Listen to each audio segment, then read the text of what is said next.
तो ये बताएंगे जो आम यूज़र है, जैसे जो हमारा चैनल है अली शाह रीइन्वेंट के नाम से, इसमें हम इन्वेस्टमेंट्स पे बात करते हैं और एंटरप्रेन्योरशिप पे बात करते हैं, how this can lead you to financial freedom.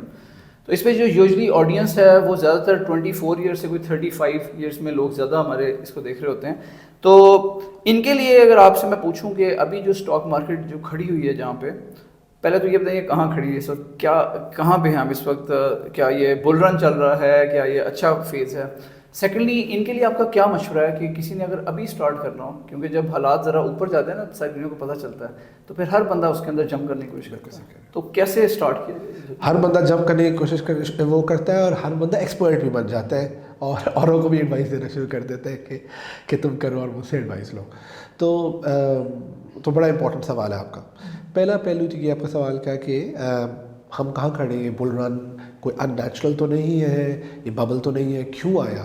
तो पहले तो हमें ये समझना पड़ेगा कि it's not unnatural. Pakistan stock market की आप हिस्ट्री उठा के देख लें, पर डेटा इज़ पब्लिकली अवेलेबल। पाक PSXC वेबसाइट पे चले जाए, याहू फाइनेंस पे चले जाए, तो यू कैन गेट, या के ट्रेड की रिसर्च पोर्टल में चले जाए, तो you will be able to get 20, 30, 40 years data, and you will see that on average Pakistani stock market has gone up by 20% per annum every year. ये कोई अनहोनी बात नहीं है। किसी भी कंट्री की जो स्टॉक मार्केट होती है वो उसकी कंपनीज जो लिस्टेड होती है उसकी प्रॉफिट से लिंक्ड होती है। पाकिस्तान में ऑन एवरेज हमारा real GDP growth around 4 to 5% रहा है। तो अगर आप 4% भी ले लें, और अब ये रियल GDP होता है, नॉमिनल GDP होता है, real GDP plus inflation. Pakistan में इन्फ्लेशन रहती है अराउंड 10 से 15%। तो आप 15% की इन्फ्लेशन लगाए, 4% का GDP ग्रोथ लगाए, तो 14 + 5 gives you 19%। That's how your stock market should grow, just because that's the growth of your GDP।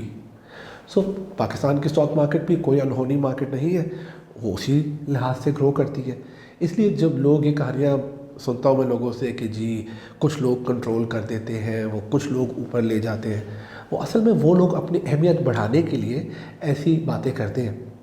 मैं कहना कहूँगा कि मैंने मार्केट को कंट्रोल करता हूँ, मैं ऊपर ले जाता हूँ ताकि आप मेरे फॉलोअर बन जाएं और आप मुझे फॉलो करें, रादर देन आप उस चीज़ को समझें कि असल में हो क्या रहा है।